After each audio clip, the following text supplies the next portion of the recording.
Go over to the book of Luke chapter 21. Luke chapter 21. And some of you that have been real old-timers at Faith Baptist, you hear on occasion stories of good things. When Pat Cook was off in the Reno area gambling, he's visiting pastors and recruiting young people for Hyles Anderson College. He ran into Rick Lynn. Rick was the first person, actually Rob Barnard worked with the teenagers for a little while. He was still single, and he taught some Sunday school. And then the first one actually to run things, run activities and all was Rick and Melanie Lynn. I mean, we've been over to their house when we planned an activity. They were somewhere else. I took all the teens to their house, filled it with frogs, balloons, all kinds of, we've TP'd lots of things. But anyway, back in the days when the youth directors really cared about teenagers and stayed up all night. Youth workers are soft these days, you know. They want the activities in by 9 in the evening or whatever. And they watch wrestling while others of us wrestled. Oh, he's not in here, is he? I shouldn't pick on him when he's not here. But anyway, Pat ran into Rick. He's pastoring. And it's a neat thing. He's one more of our young people. He was an adult when I met him, but he's pastoring. And it's interesting. I remember being at pastor school. I can share this story. I was at pastor school with a good group of people, and Brother Hyles preached his sermon. And Thursday night was the night he invited people to surrender to full-time ministry. And Melody, his wife, was telling me, I was praying he wouldn't go forward. And I thought, you know what, whether she wanted or not, God got his hand on him, and he's got a good church. And anyway, it's a neat thing to see God work among us, and I like being a part of what God is doing. This evening, if you look at Luke chapter 21, and we're going to be over, you want to keep Luke, because we're going to come back to Luke in a minute or two, but we're going to go almost immediately to Matthew 24. But we're going to start in Luke chapter 21, and let's stand and read a couple of verses here. We got to hurry. A short Sunday night, and we got a long sermon. Luke chapter 21, and look down just at verse 28. And when these things begin to come to pass, then look up and lift up your heads, for your redemption draweth nigh. Verse 28, Luke 21, when these things begin to come to pass, then look up and lift up your heads, for your redemption draweth nigh. Father, bless these moments. We sure love being here, love being around your people. We love the opportunities to serve, to use music and preaching, our buses, our Sunday school, our jails and rest homes. Thank you for all of it. Thank you for the hundreds of hours put in just this weekend. How grateful I am that I could just be a friend, a co-laborer with these, your people. What an honor. We ask tonight you'd speak to us through your word, encourage our hearts. These are wonderful days. These are days that we could anticipate seeing our Lord. It's going to come. And what an awesome thing if it were here. In this day in our lives, we might never visit the cemetery again. Never have to deal with another broken-hearted family saying goodbye to a loved one. But if we could see you and be at that throne, fall on our faces, and hear the crowds crying, "Worthy is the Lamb." Wonderful days ahead. Bless us this evening, we pray, Father. Amen. You can be seated. Keep your Bible open there. We're going to look over in just a moment. We're going to come back to this. But if you look at Matthew chapter 24, while you're turning there, my parents both worked when we were young. And my mom and dad, they worked in, I guess you'd call it West Valley area, the Canoga Park and in that area. And we lived out in Thousand Oaks, and my parents would get home maybe 5:30, 6 o'clock, whenever, 6:30, I can't remember. But they'd commute together to work and then come back home. And my brother and I, my older brother, the meaner older brother, as most older big brothers are, to his nice, innocent younger brother, we did the dishes and vacuumed and took care of basic stuff, all the yard work and some of the housework. My mom didn't let us do laundry or cook. That was probably wise. But in the afternoon, after school, there were certain jobs that had to be done. And in the summer, there were jobs that had to be done. And during the during the hours of, 2, 3, 4 hours, whatever, free time before they got home from work, we would watch TV and goof off and play and whatever. And a child left to himself bringeth his mother to shame. And that's probably what happened a lot. But anyway, we found ourselves, you start watching the clock and you'd listen for mom and dad. And then you'd realize, you're checking out what jobs are done and what's on TV. And we'd, during each commercial of Gilligan's Island, you'd run in and do a little more whatever it was and then run back. And then it got where it's getting closer, they're going to get home. One of us is watching and telling the other one's doing while they're doing whatever and trade off. But when the tires pulled in the driveway, you knew, and we have seconds before they're in the house here, and weeping and wailing and gnashing of teeth will happen. And but anyway, we were watching for the imminent return. And our behavior reflected what we knew was going to happen. Somebody was coming. And we better have our act together when they showed up. Keep that thought. I'll come back to it. If you're in Matthew 24, he said in verse 34, Matthew 24, 34, verily I say unto you, this generation shall not pass till all these things be fulfilled. It's interesting to me, in America, there's ballparking, and the statistics could be off. I looked 2 or 3 places, about 313 million people in America. There's about 6 billion people on earth. On this side, America, 313 million. On this side, 6 billion. Now, I don't know what percentage 313 million is of 6 billion. I should have figured it out. But you know what's amazing? We anticipate eternal things and the decisions and actions of God on the basis of 313 million. And let me say this, the people in India, they matter just as much to God as we do. And God is as interested in South America and the Philippines and Southeast Asia as he is America.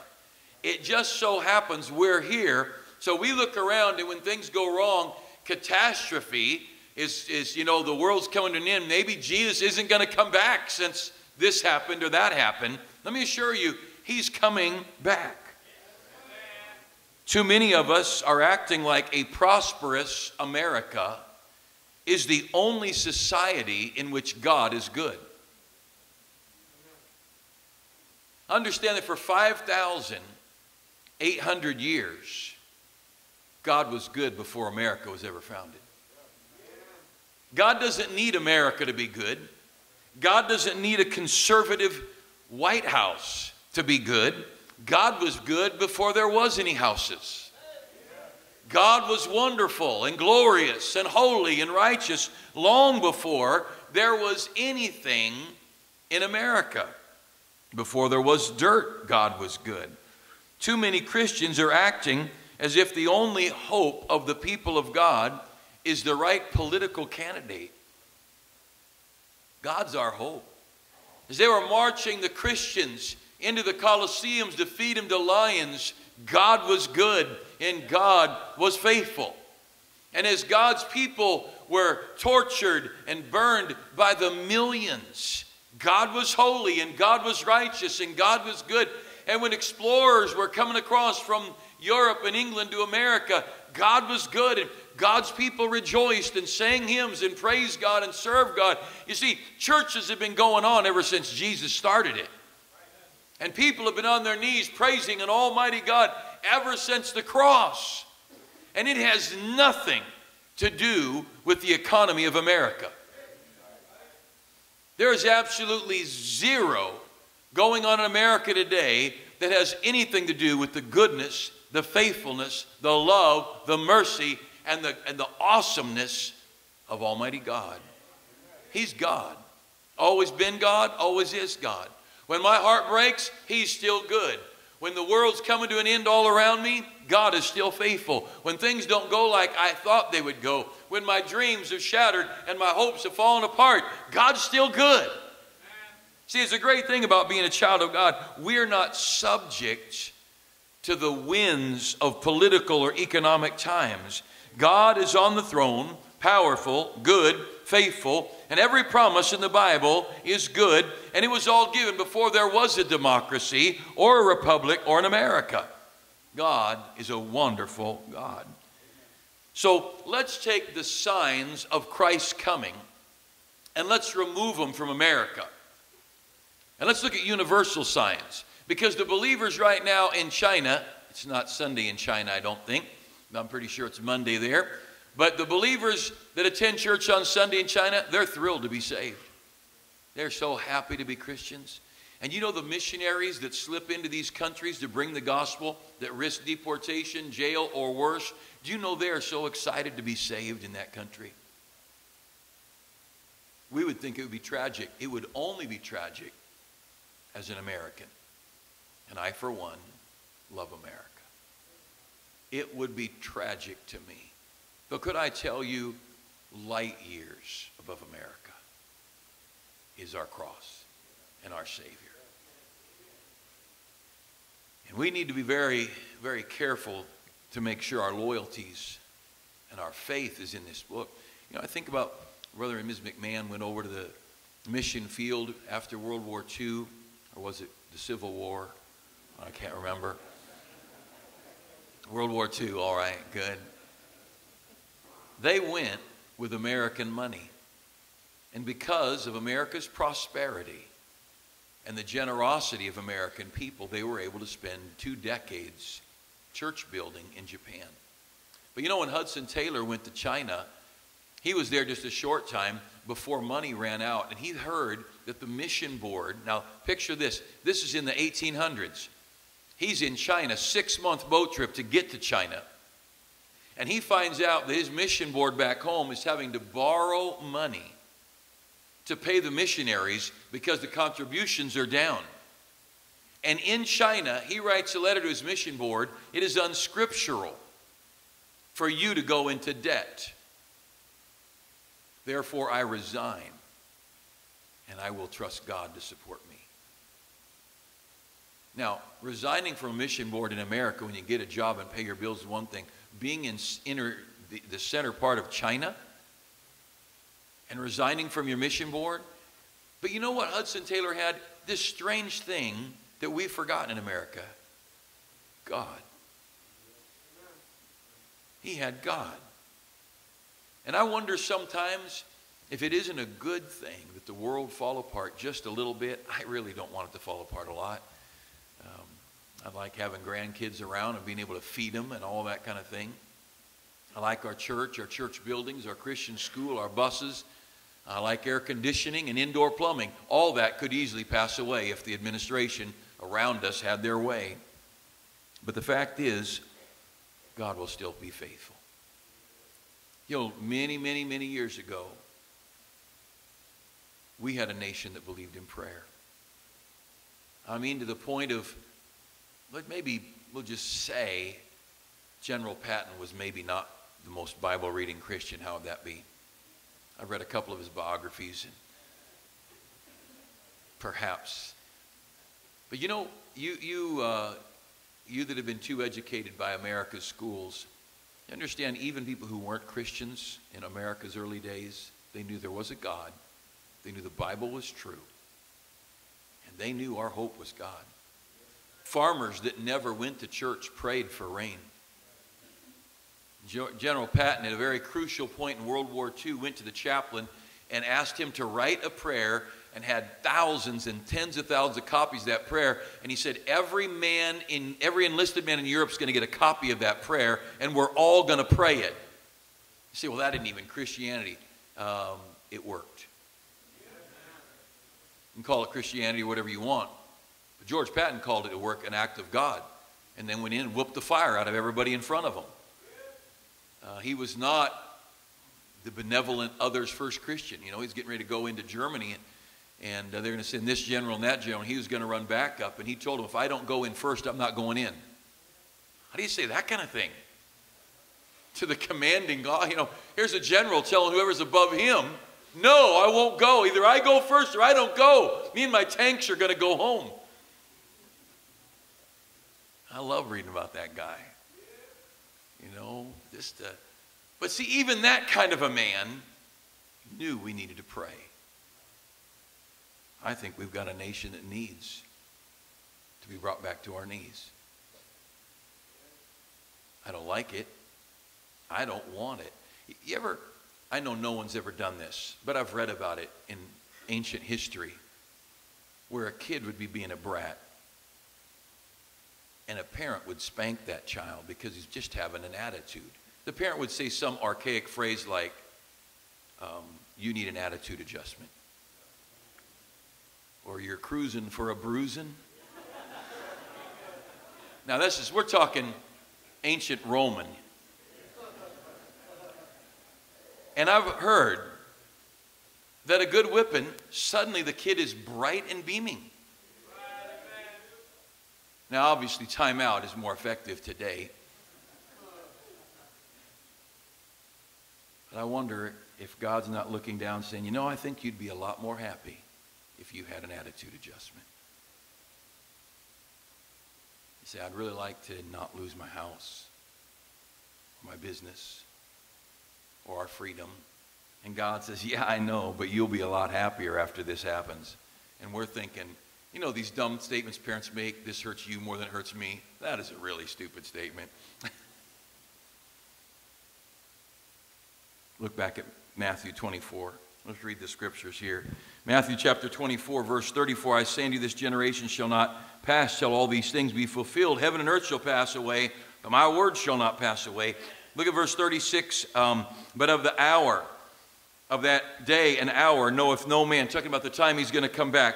We're in Matthew 24, verse 36. But the day and hour knoweth no man, not the angels of heaven, but my Father only. But, and here's what I want you to notice, verse 37, but as the days of Noah were, so shall also the coming of the Son of Man be. What are the signs, Lord? What are the universal biblical signs that you're on your way back? Verse 38. For as the days that were before the flood, they were eating, drinking, marrying, and giving in marriage, until the day that Noah entered into the ark. You know what you see there? Marrying, eating, drinking, and giving in marriage. Look at verse 39. The flood came and took them all away. So shall also the coming of the Son of Man be.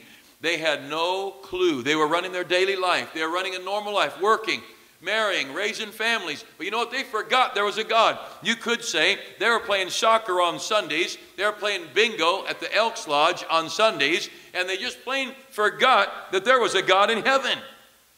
Verse 40, then shall two be in the field, one shall be taken, the other left. Two women shall be grinding at the mill, one shall be taken, the other left. Verse 42, watch therefore, for you know not what hour your Lord doth come. He's talking about his coming, his second coming. When we see the Lord Jesus, we're going to get so busy with all the affairs of life, we'll forget that he's coming. And this evening, I brought Josiah down for choir. A lot of times I have meetings and things. I had no meetings. I just sit in the reading. And my wife's in one of the house reading. I'm in jeans and a sweatshirt, none of in the house reading. And I look at the clock, it's 6 o'clock. And then I might want to get ready for church. I walked into the other room, and 6:05, and I said, you think we ought to get ready for church? And she said, yeah, that's a good. She was reading. I don't know. I was sleeping. I don't know what I was doing. But anyway, you know what? The Lord's coming. Somebody better wake up. Somebody better pay attention to the clock. We ought to understand. Hey, young people that are busy eating and drinking and marrying and giving in marriage, working and buying, better check the clock. Luke chapter 17. Go back to the book of Luke with me. Luke chapter 17. Parallel passage, similar to the passage in Matthew chapter 24. But in Luke chapter 17, just go back a page or two from where we were before, Luke chapter 17. And look down at verse 24. I love this. As the lightning cometh out of the east. Luke 17, 24. For as the lightning that lighteneth out of one part of under heaven shineth unto the other part under heaven, so shall also the Son of Man be in his day. But first, when he comes, everybody's going to know it. But first, he must suffer many things. The cross, the rejection, all of that. Verse 26, as it was in the days of Noah. He goes back to the passage from Matthew. As it was in the days of Noah, so shall it be also in the days of the Son of Man. They did eat, they drank, they married wives, they were given in marriage, until the day that Noah entered into the ark, and the flood came and destroyed them all. Likewise also, as it was in the days of Lot, they did eat, they drank, they bought, they sold, they planted, they builded. Notice he didn't talk about the sodomy or any of that. You know, the big sin that he's referring back to is godlessness. We just act like there ain't no God. Verse 29, but the same day that Lot went out of Sodom, it rained fire and brimstone from heaven and destroyed them all. Even thus shall it be in the day when the Son of Man is revealed. Number one, I'm going to give you 5 or 6 just quick signs that you can just lay your heart on and trust in. Number one, a godless society. A godless society is a sign of our Lord's return. There have been a lot of other godless societies before this, but let me encourage you. He's coming again. Those passages, one of the biggest truths you'll get from them is we're so busy we forget about God. How much do we pray? What do we spend time reading? What do we watch on the television? What are our desires for our children? Teenagers, what is it you want to become? What is it that really is the heartbeat, the throbbing of our heart? What is it for? Well, I think it ought to be for God. Number one sign, a godless society. Number two sign, look at chapter 21, Luke chapter 21. And look down at verse 16. Luke 21:16. I'll just run through a few real quick signs. Am I discouraged about America? As an American, we're losing America. But you know what? As a child of God, it's really looking good. Luke 21, look at verse 16. And ye shall be betrayed, both by parents and brethren and kinsfolk and friends, and some of you shall they cause to be put to death, and ye shall be hated of all men for my name's sake. You know, another sign of the times when the Lord comes, disloyalty, a lack of simple loyalty, a lack of loyalty between husbands and wives, a lack of loyalty of children to parents. You know, it's just amazing, young people. Your parents put clothes on your body, food in your gut, figure out a way to educate you. And most every kid, I don't care where they live or what their background is, they're involved in activities and friends and fun. Most of them have got video games and play and social events. I mean, unsaved kids. They've got orchestras and sporting events. And the girls of America, makeup, and curling irons, and blow dryers, and straighteners. I don't know why one girl needs a curling iron and a straightener. That is beyond me, but I'm smart enough to not ask. And the kid can't look at a mom and dad and say, whatever you need, I'll do. I got real issues with that. But it's always been that way. Let me explain something. It's not your parent, young people. It's rebellion in your heart. The problem is not a dad and mom problem. The problem is a heart problem. Your folks work how many hours a week to feed you and clothe you? You ought to be busted on your behind and left on the street in your birthday suit. And say, take care of your own stinking soul. But the idea of loyalty is gone. The idea of a kid saying, that's my mom, that's my dad. Man, I remember the days when you say something bad about a guy's mom, you got in a fight, you didn't agree. Remember that? I mean, it wasn't that long ago. You make fun of my mom, I'm taking you out. What are we thinking? But you see, America's lost loyalty, and now the law is defending the disloyalty of some rotten little kid. You know, my wife and I, let me just say, this is the Goddards. I'm not saying this is right or anything. It's just us. My wife and I talked about it early on. Whoever walks out with what they walked in with. 0.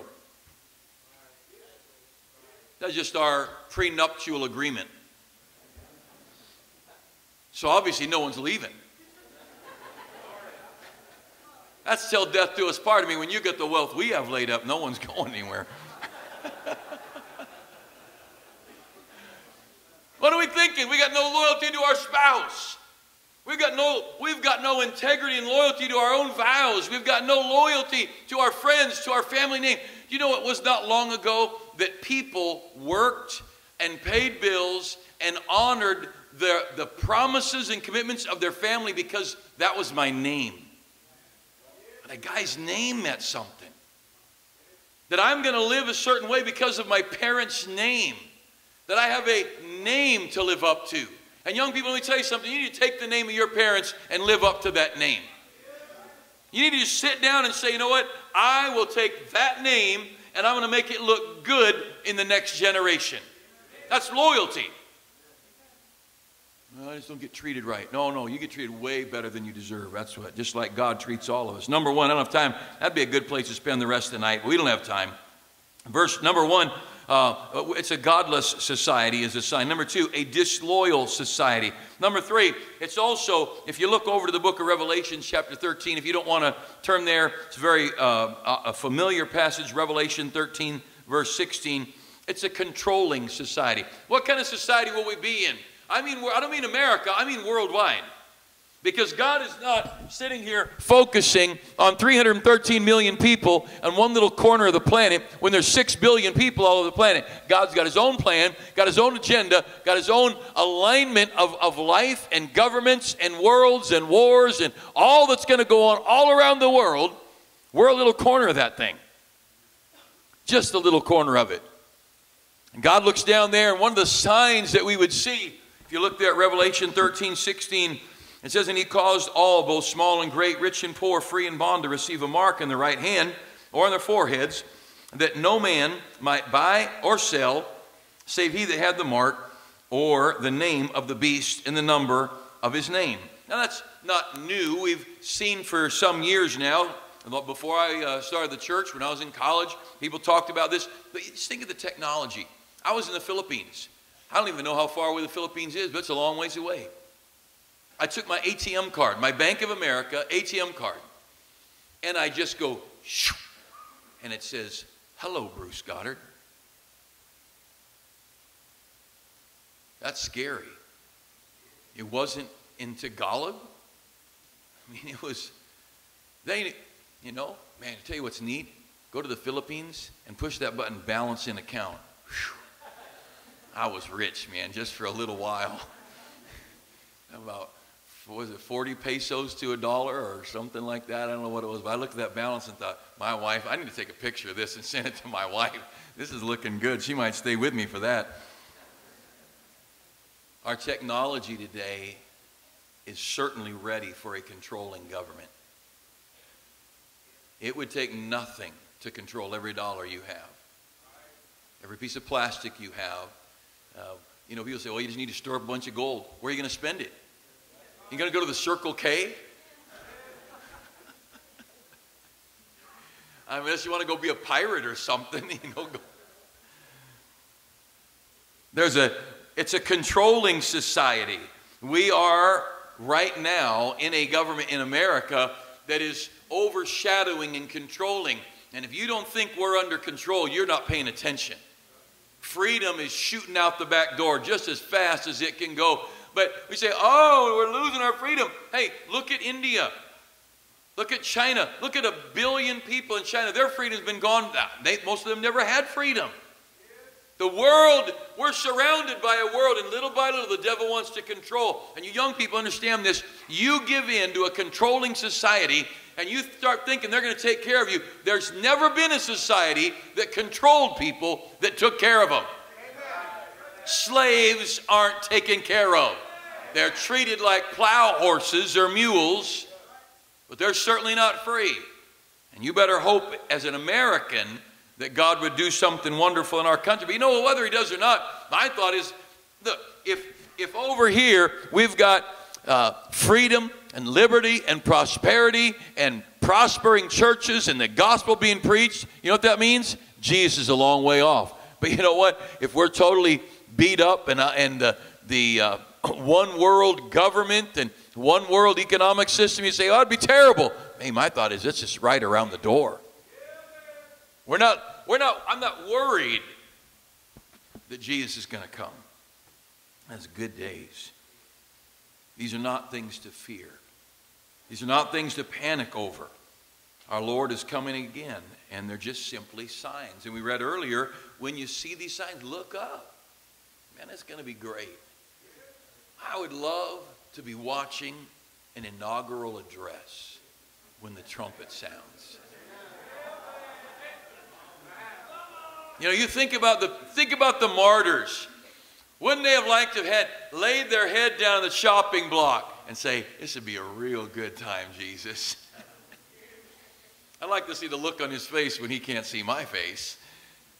Now, the Lord didn't see fit to do that for millions of good people, better people than us. And they gave their lives for what they believed in. But understand this, when we see things that look like the evils of the world are taking over, folks, look up. It's okay. Jesus said, when you see these things come to pass, lift up your heads, for your redemption draweth nigh. A godless society, a disloyal society, a controlling society, an immoral society. Look over to Romans chapter 1, and I'll just take a moment here, not nearly enough time to do justice to any of these passages, but I just want to give you an overview. I hear bits and pieces of news, and people are concerned and worried, and what's going to happen in America, shot and gone and all that stuff. Hey, my God is on the throne. The Bible tells me that in my Father's house are many mansions, and if I go to prepare a place for you, I will come again, receive you unto myself, that where I am, there will ye be also. It's going to be good. Amen. And by the way, if we get there by rapture or by execution, it's still going to be good. You think when you see Jesus, you're going to regret getting there by persecution? Look, here's somebody, Philip Pinero, meets Paul the Apostle. If you didn't hear Brother Pinero preach, he's amazing. How'd you get here, Paul? Well, they chopped my head off. How'd you get here, Peter? Oh, they crucified me upside down. Hey, Philip, how'd you get here? Well, he said cholesterol got me. You're not going to be walking around heaven regretting that you gave your all for Christ. None of us are going to feel bad. We lived for God, used our money for God, used our time for God, loved our enemy, loved our friends. We're not going to feel bad about that. And when you see Jesus, I love those first few chapters of Revelation. I'm reading them again right now. And when that throne is there, and the crystal sea, and the elders and the beasts, and the 10,000s times 10,000, I love that story. I can hardly wait. I have lived that scene hundreds and hundreds of times. And I look at that in my mind, and I think that is going to be the most incredible moment. When before the throne of God we'll cry out, thou art worthy, O Lord, receive glory and honor and power. And then the Lamb comes out. And man, the multitudes of voices crying out, worthy is the Lamb. Do you think you're going to care if you drove a Ford? I know you can't all get GM products, but we're not going to care. Romans chapter 1, just quickly. Romans chapter 1, look at verse 25, who changed the truth of God into a lie. You know, there's a lot of young people grew up in church doing that.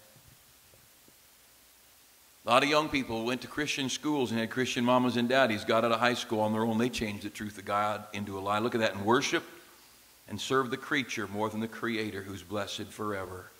Amen. Not only a godless society, a disloyal society, a controlling society, but an immoral society. Look at where it goes.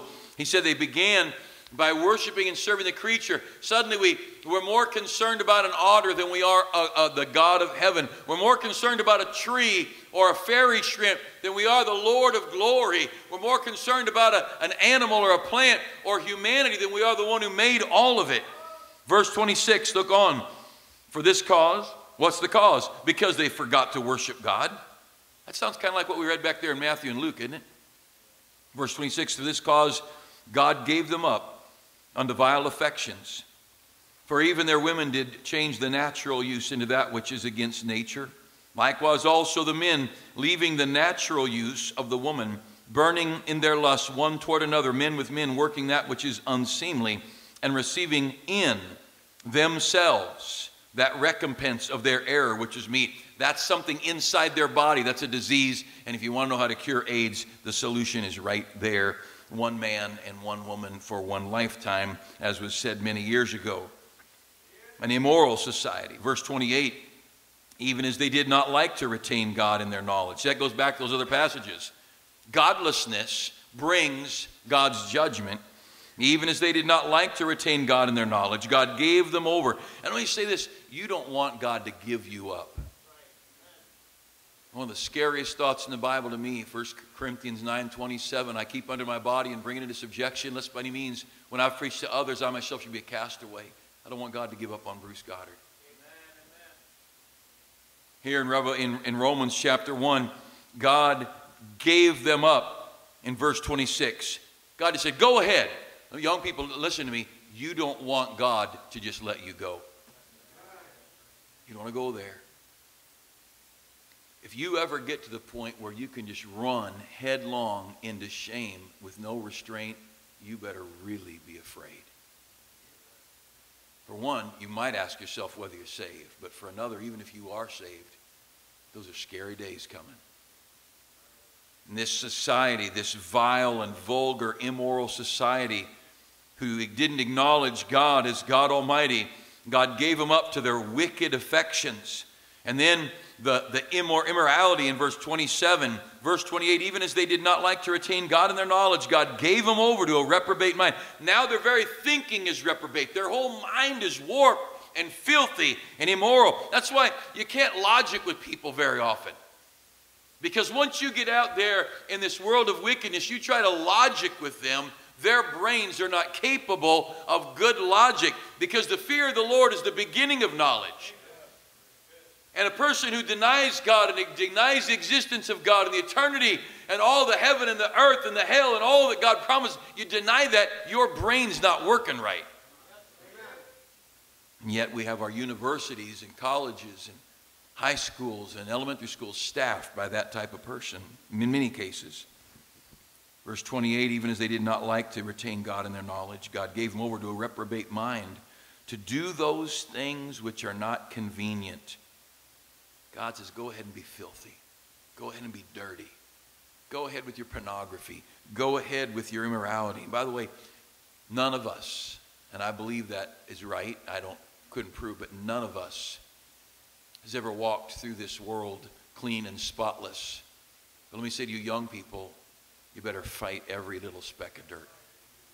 I mean, fight it. And ladies, if you find out that your husband did something that was imperfect, he turned off the road on some path of wrong, I'm not saying it's right, I'm just saying, just step up and let's make it work. If you walk out on a spouse every time something goes wrong, you're going to be walking out of on a lot of spices. Whatever, you figure it out. If you want good English grammar, go to school. You want preaching, stay at church.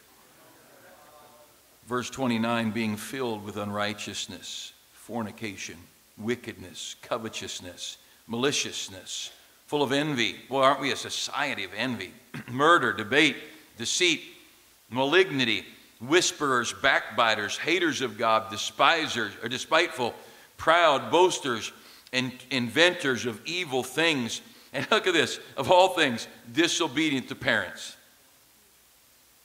God really hates rebellion, young people. Don't even talk to me about what kind of Christian you are if you can't do what your mom and dad ask. Well, I don't have very good parents. Well, they don't have a very good kid either.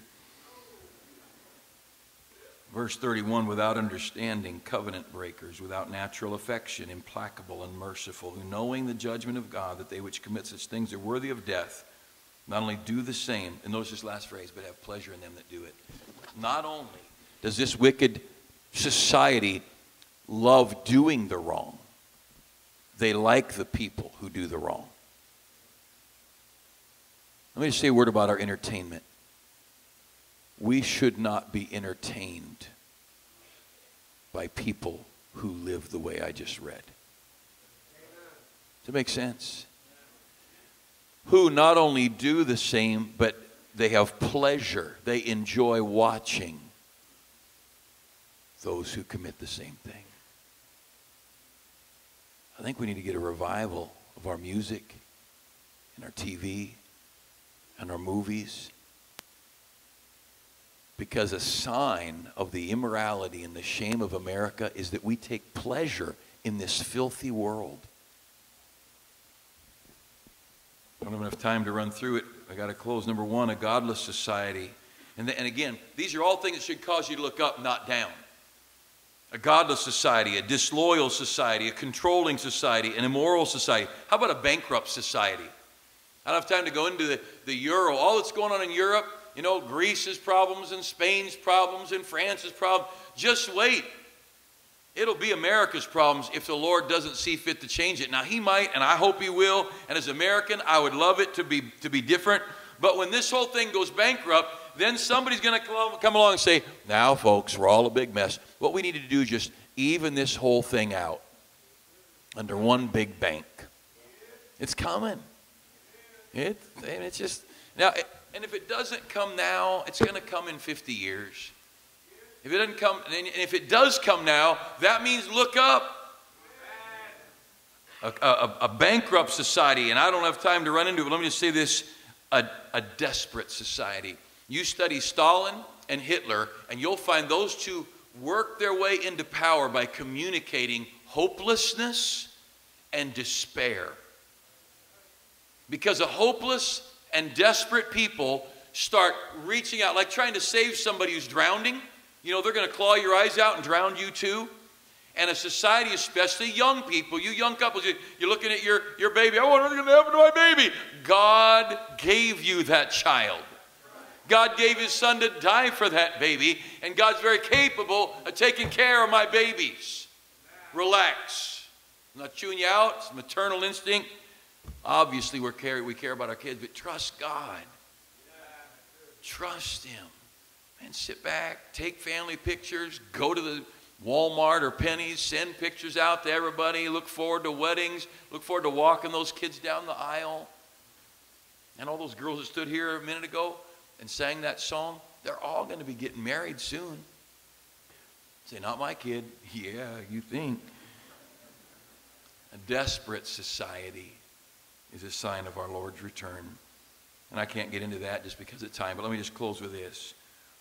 When all these things are going on, could I encourage you, do this. We're watching Sea Hunt. And we hear the car pulling in the driveway. Quick! Put the rest of the dishes away. We're watching the clock. I mean, it was Gilligan's Island and Sea Hunt, and I forget what else. Those are the two most important things of our day. But we were always watching the clock. And we weren't discouraged. We just made sure we were ready when they came home. He's coming. Our job is to be ready. Don't fret. Don't worry. Yeah, you know, and some of you who are older, say, what's going to happen to us? Oh, you're going to either get raptured or the worms will eat you. It's going to be okay. Just like the rest of us. We got a wonderful God. What's going on politically, it may depress you. Well, quit. Let's just turn the radio off. Just start watching Abbott and Costello and Laurel and Hardy. Watch Bugs Bunny Roadrunner. I tell you, a lot of our depression, we watch too much news. Especially before bed. And before bed, read your Bible and pray. It'll put you to sleep a lot quicker than the news.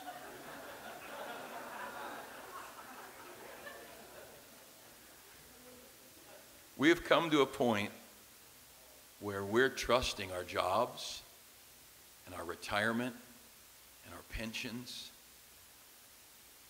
And really, most of us can't point to many times we got on our knees at an altar and say, God, I don't know where this is going. I don't know what's going to happen, but I'm going to trust you. And then to see God come through and answer prayer.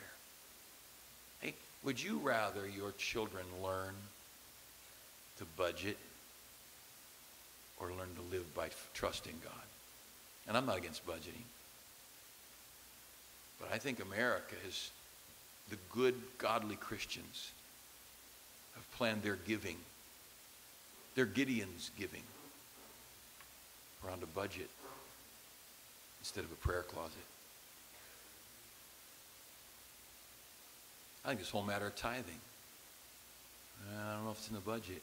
Well, throw the budget out and tithe. If it's not in the budget's wrong. Chuck that budget. Say, oh, man, it's not even right. I was taught that budget. I'm glad you were taught that budget. I think you ought to have a budget as soon as you tithe. And when your budget and your Bible don't match up, throw your budget out. So I just don't know if anybody lived that way. Well, you're looking at one. I got a lot of things that aren't in order, but I know this. I want my prayer closet to stay in order. I want my righteousness to stay in order. I want my kids in order. I want my marriage in order. And it's a wonderful thing. You young people, raise children for God. Have a godly home. Because the fact is, the most together people in this room, especially the older ones, they've lost half their budgeted retirement already. Some more than half. So, what are you going to do? Trust the government? We've got Sacramento and Washington. There's where your security on earth lies. Are you encouraged yet?